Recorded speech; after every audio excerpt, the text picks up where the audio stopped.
Gue yakin Dit, saat ini ibu lo di sana di kampung meneteskan air mata melihat kesuksesan lo pada malam hari ini. Amin. Di puncak tertinggi di kelas flyweight 100 MMA, lo menaklukkan raja terakhir Mas Suwardi. Apa yang akan lo sampaikan kepada ibu lo? Silakan.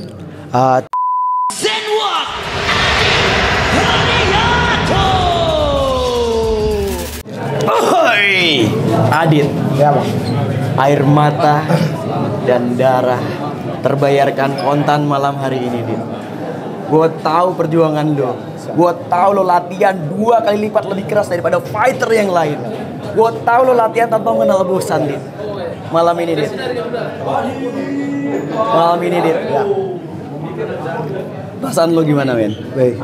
Perasaannya tentunya pastinya sangat-sangat senang bang, karena ini adalah pencapaian, inilah tahta tertinggi di One Pride MMA. Ini adalah juara realnya bang, karena kan kemarin saya masih interim, jadi inilah saya tahu saya pernah kalah dengan Bang Suwardi, jadi saya persiapkan 100% persiapan saya, baik dari fisik, baik dari segi latihan, teknik, skill, saya persiapkan semua dengan pelatih saya, dan saya juga berdoa selalu supaya dimudahkan jalan ini. Ya tentunya bukan saya sombong gitu bang, tapi kalian lihat juga begitu di take down dengan Bang Suwardi, saya bisa defense, itulah berkat latihan perjuangan saya gitu bang. Dit, saat ini kalau orang awam ngelihat robekan di pelipis lo itu rasanya sakit banget. Tapi lo sebagai champion, gimana rasanya sobekan di pelipis lo? Ya, kalau ini ibaratnya tanda mata lah ibaratnya. Kalau kita sekolah ibaratnya belajar namanya. Kalau belajar ya melalui pulpen. Tapi ini dia lah sebagai fighter belajar ya, beginilah ceritanya belajar begitu bang. Tapinya tentunya sebagai saya jiwa fighter, saya tetap semangat ya. Saya tetap respect pada lawan saya. Yang pastinya ya rasa ini memang sakit, tapi lebih sakit kalau saya nggak membawa sabuk ini bang. Tapi setahu gue Dit, fighter itu mau robek kayak gimana, mau cedera kayak gimana, kalau menang semuanya nggak berasa. Ya benar bang, itu dia. Semuanya nggak berasa. Benar.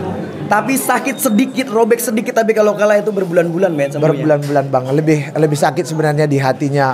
Kalau di sini ya sebenarnya mungkin saya ya kalau mungkin harus dijahit ya dijahit, itu sudah selesai. Tapi kalau misalnya tadi saya kalah, mesti saya pulang ke Bali, mungkin saya lihat anak saya juga pastinya saya makin sedih, karena sebenarnya ini anak saya bakal ulang tahun 3 hari lagi tanggal 6 Mei ini bang. Jadi apapun ceritanya, apapun perjuangannya harus saya menang, karena inilah adalah saya mau berikan ulang tahun anak saya bang, kemenangan ini. Dan saya sebenarnya sudah punya mindset dengan istri saya cerita ketika saya menang akan saya syukuran kecil-kecilan di gereja di Bali atas ulang tahun anak saya bang.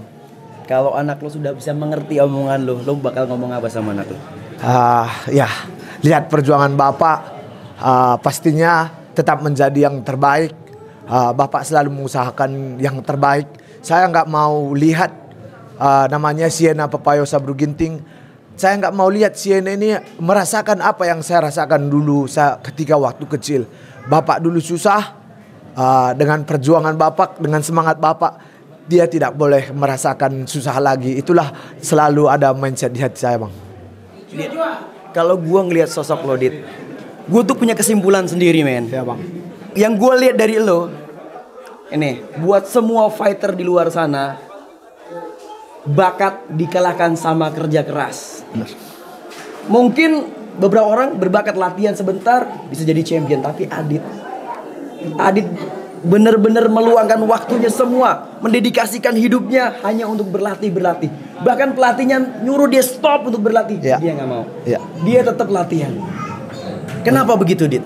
Karena saya sebenarnya banyak yang saya ibaratnya korbankan bang. Dulu semasa saya masih lajang, saya korbankan waktu sama ibu. Karena dulu saya sebenarnya membantu ibu ke ladang bang. Jadi sebenarnya saya selalu membantu ibu setiap hari ke ladang. Jadi selalu yang ada di mindset saya, ketika saya sudah jauh dari orang tua saya tidak bisa membantu dia lagi ke ladang. Saya tidak boleh bermain-main. Saya harus bayar dengan kesuksesan saya suatu saat. Harus saya ibu saya harus meneteskan air mata melihat saya, tapi ketika saya sukses, bukan ketika saya gagal. Jadi apapun ceritanya, saya berlatih. Kalau ada bisa berlatih 4 kali, saya berlatih 4 kali. Sampai saya datang ke gym, pelatih saya bilang, ngapain kamu ke sini? Saya sampai bilang, lihat saja, pulang kamu istirahat dulu. Itu yang dia bilang, karena dia tahu saya selalu datang ke gym buat latihan di kala juga waktu bukan latihan, Bang. Gue yakin Dit, saat ini ibu lo di sana di kampung meneteskan air mata melihat kesuksesan lo pada malam hari ini. Amin. Di puncak tertinggi di kelas flyweight 100 MMA, lo menaklukkan raja terakhir, Mas Wardi.